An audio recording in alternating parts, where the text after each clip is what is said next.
दुनिया देख रही है पाकिस्तान की नापाक हरकतें। पाकिस्तान में ही उनकी संसद में उन्हें लानतें मिल रही है।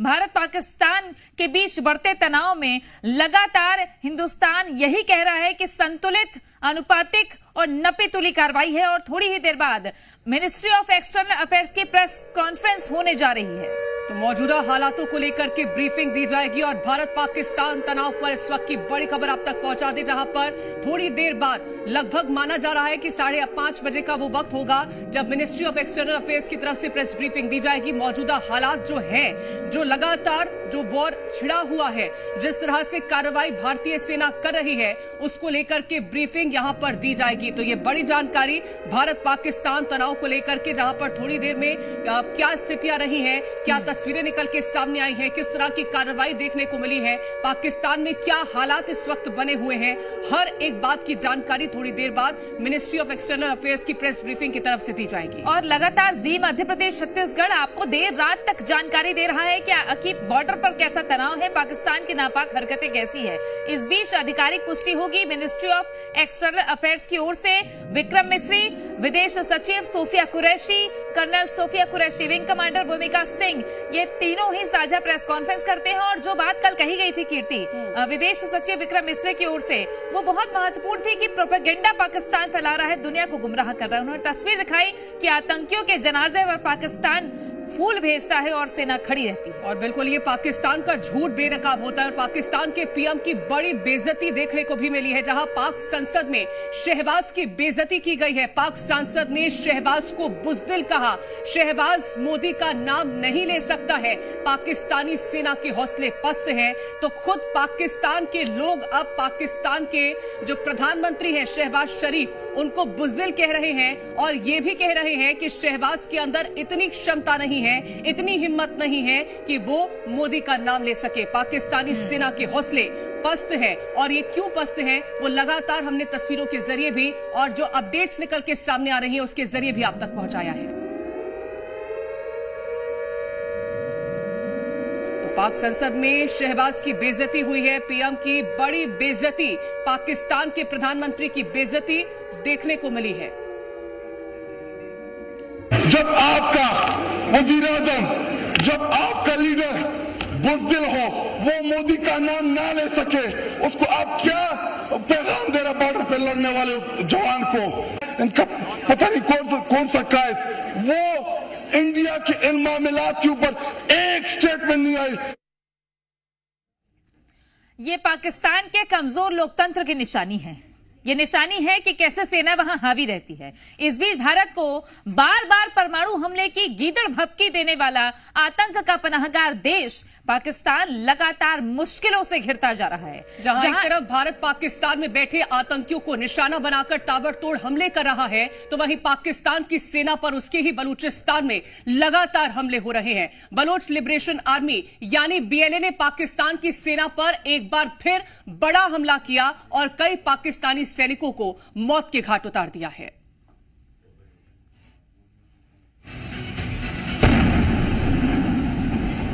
खंड खंड होगा पाकिस्तान, आतंक का यही अंजाम। हिंदुस्तान और बलूचिस्तान, पाकिस्तान को दोहरी मार। बलोचों ने किए पाकिस्तान के टुकड़े। पाकिस्तान ने जब जब भारत के खिलाफ साजिश की, तब तब उसे भीतर से ही तोड़ने वाली आवाजें तेज हुई। और इस बार आवाजें नहीं, गोलियों की गूंज है, धमाकों की गूंज है। बलूचिस्तान में पाकिस्तान का झूठा नक्शा सच की आग में जल रहा है।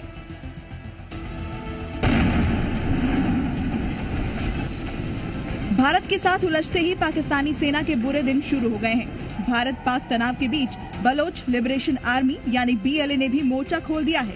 जानकारी के मुताबिक बीएलए ने क्वेटा में सेना की कई पोस्ट पर कब्जा कर लिया है। पाकिस्तानी फौज को पीछे हटने पर मजबूर कर दिया गया है। कई इलाकों में पाकिस्तानी नियंत्रण टूट चुका है और गैस पाइपलाइन उड़ाने का भी दावा किया जा रहा है। हमलों के बाद पाकिस्तान पूरी तरह घिर चुका है। बीएलए ने क्वेटा पर हमला कर पाकिस्तानी सेना को पीछे हटने पर मजबूर किया, तो वहीं खैबर पख्तूनख्वा में तहरीक-ए-तालिबान पाकिस्तान टीटीपी पहले से ही हमलावर है और भारत ने भी जवाबी कार्रवाई कर पाकिस्तान को घुटनों पर ला दिया है। ये सब ऐसे समय में हो रहा है जब एक दिन पहले ही बीएलए ने बोलन में पाकिस्तानी सेना के काफिले को उड़ाया था। बीएलए के स्पेशल ऑपरेशन दस्ते ने रिमोट कंट्रोल आईडी से हमला किया, जिसमें 12 से ज्यादा पाकिस्तानी जवान मारे गए। हमला इतना जबरदस्त था कि सेना के वाहन के परखच्चे उड़ गए। बलूचिस्तान से जब पाकिस्तान की चीखें निकल रही थी, तब भारतीय सेना भी चुप नहीं बैठी थी। जम्मू, पठानकोट, उधमपुर जैसे सैन्य ठिकानों पर हमले की पाकिस्तानी साजिश का जवाब देते हुए भारत ने लाहौर, इस्लामाबाद, रावलपिंडी तक कार्रवाई की। अब पाकिस्तान को भीतर और बाहर से एक साथ मार पड़ रही है। बलूचिस्तान में जिस तरह बीएलए ने दहशत का पर्याय बनी पाकिस्तानी सेना को खदेड़ा है, वो सिर्फ एक शुरुआत है। आतंक को पनाह देने वाले पाकिस्तान का अब टुकड़े टुकड़े में बिखरना तय है, क्योंकि जो दूसरों के घरों में आग लगाता है, एक दिन उसकी अपनी छत भी जल भी जाती है।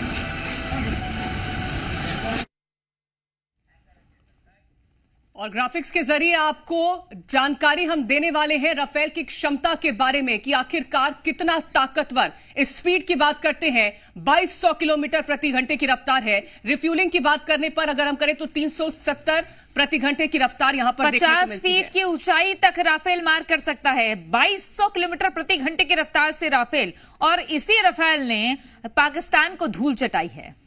तो ये देखिए 50 फीट की ऊंचाई तक राफेल का हमला देखने को मिलता है। S-400 की बात करते हैं तो भारत का सुदर्शन, कीर्ति, भारत का सुदर्शन।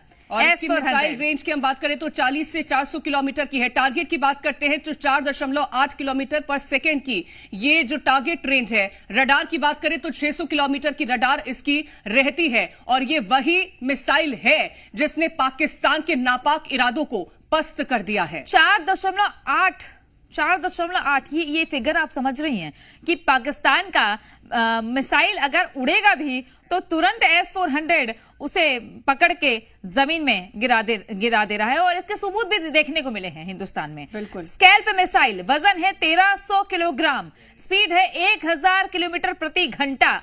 पाकिस्तान आधुनिक हथियारों के मामले में कहीं नहीं लगता भारत के। रेंज है 250 से 550, वजन 1300 किलोग्राम स्कैल्प मिसाइल की। बिल्कुल, और ये जो हम लगातार आपको खासियत बता रहे हैं, ये खासियत इसलिए महत्वपूर्ण हो जाती है क्योंकि पाकिस्तान बस अगर किसी चीज में माहिर है तृप्ति, तो वो है गीदड़ भपकी देने में, लेकिन फैलाने में। बिल्कुल, और अगर असलियत की हम बात करते हैं तो ये असलियत है जो कि भारत की असलियत है। भारत कितना सक्षम है, कितना मजबूत है, कितना पावरफुल है, और ये खुद पाकिस्तानी और पाकिस्तान की संसद के भीतर बैठे सांसद इस बात को कबूल कर रहे हैं। और इन हथियारों का आप असर देखिए कि पठानकोट में पाकिस्तानी ड्रोन मिला है।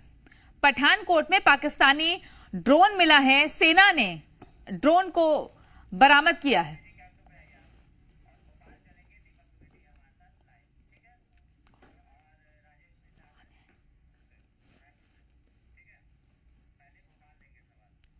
बिल्कुल, और हमारे संवाददाता हमारे साथ जुड़ गए हैं। भोपाल से दीपक द्विवेदी है, रायपुर से राजेश निषाद हमारे साथ जुड़ गए हैं। सबसे पहले मैं दीपक आपका रुख करना चाहूंगी, क्योंकि लगातार हर एक अपडेट तो हम पहुंचा रहे हैं जनता तक, क्योंकि लगातार कल रात भी हमने जी मध्य प्रदेश छत्तीसगढ़ पर जनता को पल पल की अपडेट दी थी। अभी जनता का क्या रिएक्शन निकल के सामने आ रहा है?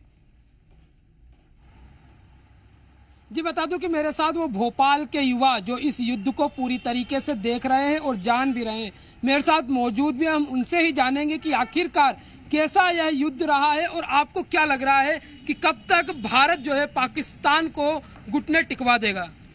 देखिए, मेरा ऐसा मानना है कि जो आज की परिस्थिति देखी जाए भारत की और पाकिस्तान की, भाई साहब युद्ध करने में पैसे लगते हैं, दिन के करोड़ों रुपए खर्चे होते हैं। फॉरेक्स रिजर्व देखा जाए तो जहां भारत का इतना ज्यादा 1000 करोड़ से भी ज्यादा मिलियन डॉलर्स में, वहीं 1700 मिलियन डॉलर्स पाकिस्तान का है। मेरा तो ये मानना है कि 7 दिन से ज्यादा पाकिस्तान इस युद्ध में नहीं टिक पाएगा। अगर वो रिटेलिएट करता रहा, एक्सपेंशन करता रहा, तो 7 दिन से ज्यादा वो नहीं टिक पाएगा, घुटने टेक देगा। उसके खाने को, उसके नागरिकों को खाना नहीं मिलेगा, पीने को पानी नहीं मिलेगा। और जो उनके शस्त्र अस्त्रों की स्थिति देखने में समझ में आ रही है, हमारा जैसे सुदर्शन है उसने कम से कम 50 से 60 कल रात ही रात में मिसाइल दागी हैं। एक भी मिसाइल भारत की भूमि को टच भी नहीं कर पाई है। वहीं भारत की बात करें तो भारत के तरफ से जब रिटेलिएट किया गया तो 100 से ज्यादा आतंकवादी 100 से ज्यादा आतंकवादी कल आज सुबह सुबह तक ही मारे जा चुके हैं। उनकी संपत्तियों का हनन हो चुका है। सिविलियंस को भारत टारगेट नहीं कर रहा है।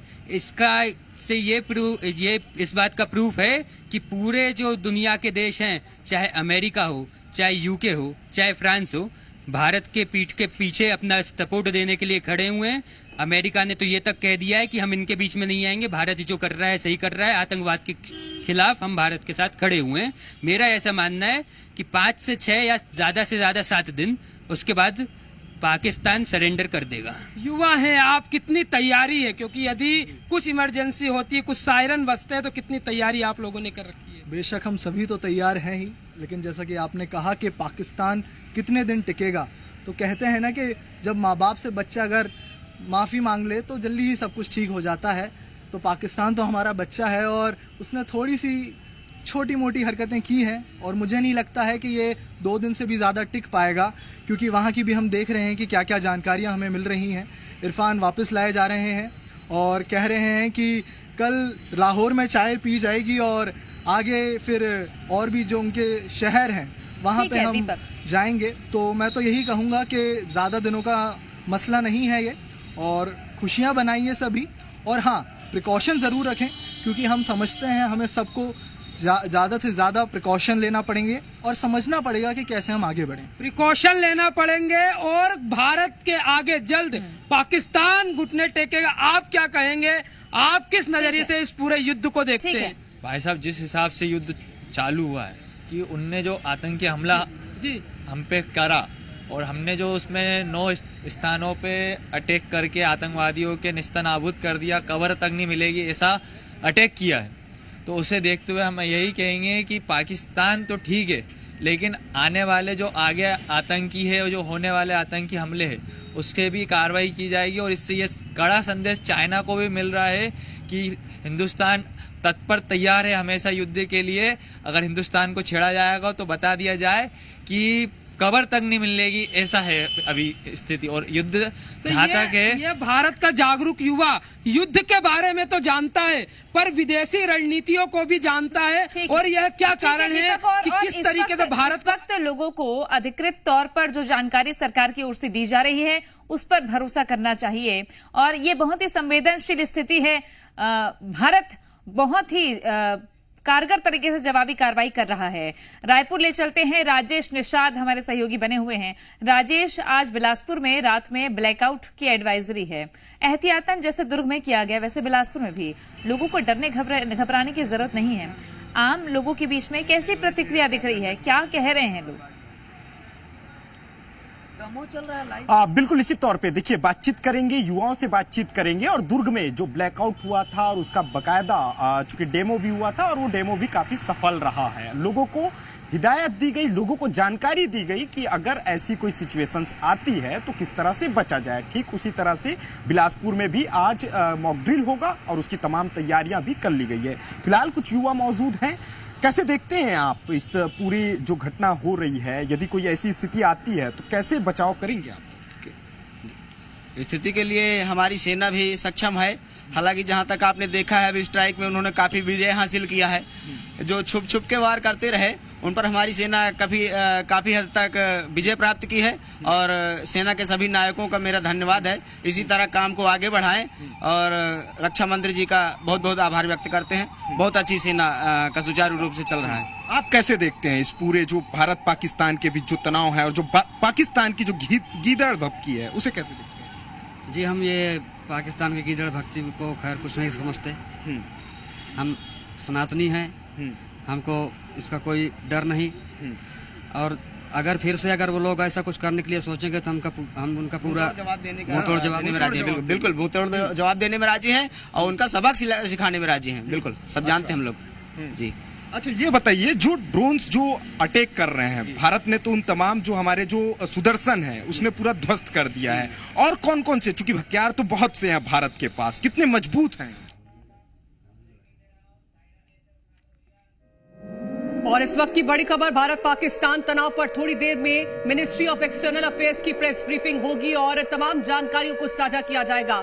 मौजूदा हालातों पर यह ब्रीफिंग रहने वाली है, तो बस कुछ ही वक्त बचा है, जिसके बाद तृप्ति ये जब ब्रीफिंग होगी तो ये पता चलेगा कि आखिरकार कितना बड़ा नुकसान पाकिस्तान ने बीती रात से अब तक झेल लिया है और अभी पाकिस्तान किस मुहाने पर खड़ा है और भारत अभी और किस तरह से जवाबी कार्रवाई जो है वो पाकिस्तान के खिलाफ करने वाली है। कुछ ही वक्त बचा है, थोड़ी ही देर का वक्त है, मुश्किल से 10 मिनट बाद सेना की प्रेस कॉन्फ्रेंस, माफ कीजिएगा, सेना के साथ विदेश सचिव भी प्रेस कॉन्फ्रेंस करने जा रहे हैं। मिनिस्टर ऑफ एक्सटर्नल अफेयर्स की प्रेस ब्रीफिंग होगी।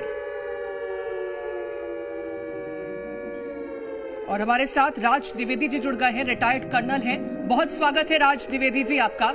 राज द्विवेदी जी, क्योंकि लगातार बीती रात से हम ये देख रहे हैं कि किस तरह से अटैक किया गया है, जवाबी कार्रवाई की गई है, और अब हम पाकिस्तान के जब सांसदों के बयान सुनते हैं संसद के भीतर में, तो वो खुद पाकिस्तान में एकजुट नजर नहीं आते हैं। कभी कोई सवाल उठाता है शहबाज शरीफ को लेकर के, तो कभी कोई जेल पहुंच जाता है इमरान खान को छुड़ाने को लेकर के। क्या स्थितियां फिलहाल के लिए पाकिस्तान में इस वक्त की समझी जा सकती हैं?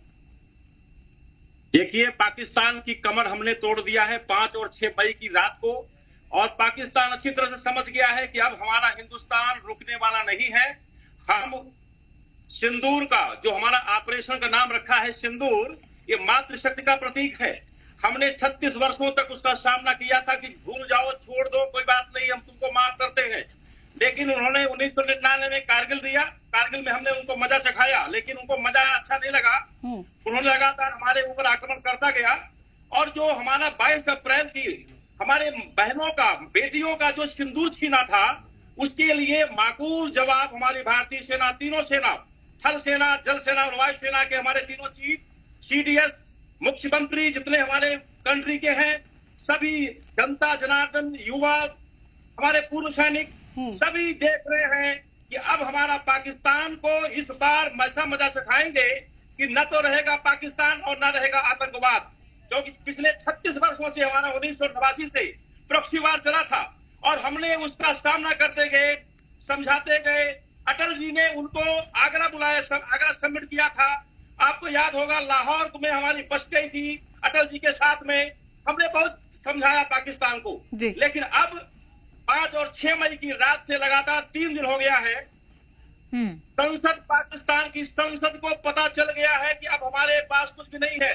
जिस कंट्री में रोटी नहीं है, राज साहब, अब भी समझाने की जरूरत बची है क्या? क्योंकि बड़ी बददिमागी से पाकिस्तान लगातार हमले कर रहा है, जबकि पता है कि हिंदुस्तान 10 है तो पाकिस्तान 1 है महज।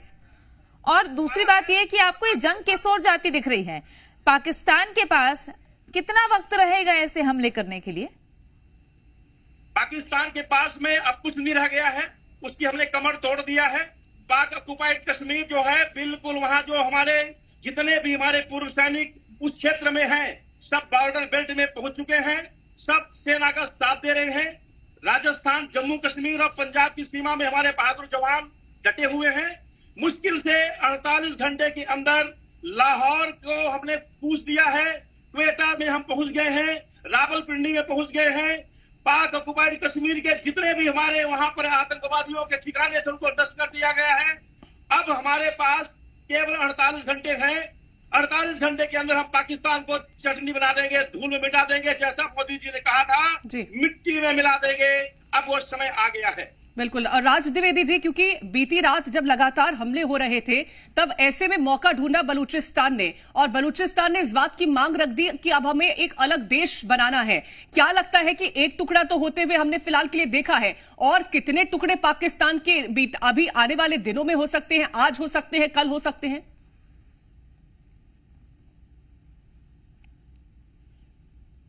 पांच टुकड़े करेंगे। बलूचिस्तान बन चुका है, बलूचिस्तान और हिंदुस्तान दोनों एक साथ बगैर बिल्कुल टाइम फिक्स करके बम्बार्डमेंट कर रहे हैं। अभी आप मान लीजिए, पाक ऑक्युपाइड कश्मीर हमारे साथ विलय हो चुका है, अब उसमें कोई टाइम नहीं है। बलूच जो है, कम से कम वहां पर 100 से 150 ब्रिगेडों को नष्ट कर चुका है पाकिस्तान की, वो पीछे से अपना आ रहा है। और सिंध को हमने कंट्रोल में करके अभी हम उनको बता दिए हैं कि 5 टुकड़े मुझे पाकिस्तान का करना है। 1971 में तो हमने पूरी पाकिस्तान को एक टुकड़ा किया था, लेकिन इस बार भारत 5 टुकड़े करेगा। और ये जो डीजल भभूति कर रहा है कि हम टूट के बम छोड़ देंगे, हमारे पास है, वो कुछ नहीं करने वाला है। और आप देखिएगा मैडम, आपके माध्यम से हम बड़े गर्व के साथ कह रहे हैं कि इस बार भारत। हमारे साथ में प्रोफेसर सुधीर सिंह, रक्षा विशेषज्ञ, जुड़े हुए हैं। स्वागत है आपका सुधीर जी। मौजूदा जंग जो चल रही है, अगर आप पाकिस्तान के साथ पिछली जितनी भी लड़ाइयां देख लें, बात समझौते पर आकर कहीं न कहीं टिकती है। इस वक्त दुनिया के अलग अलग देशों का रुख हम देख रहे हैं। भारत ने भी स्पष्ट कर दिया है कि हम पाकिस्तान का जवाबी हमला कर रहे हैं। ऐसे में आपको ये जंग किस ओर जाती दिखाई दे रही है, और अंतर्राष्ट्रीय स्तर पर बाकी देशों का रुख भारत के कदम को कैसे प्रभावित करेगा? देखिए, जंग की तो शुरुआत ही हुई।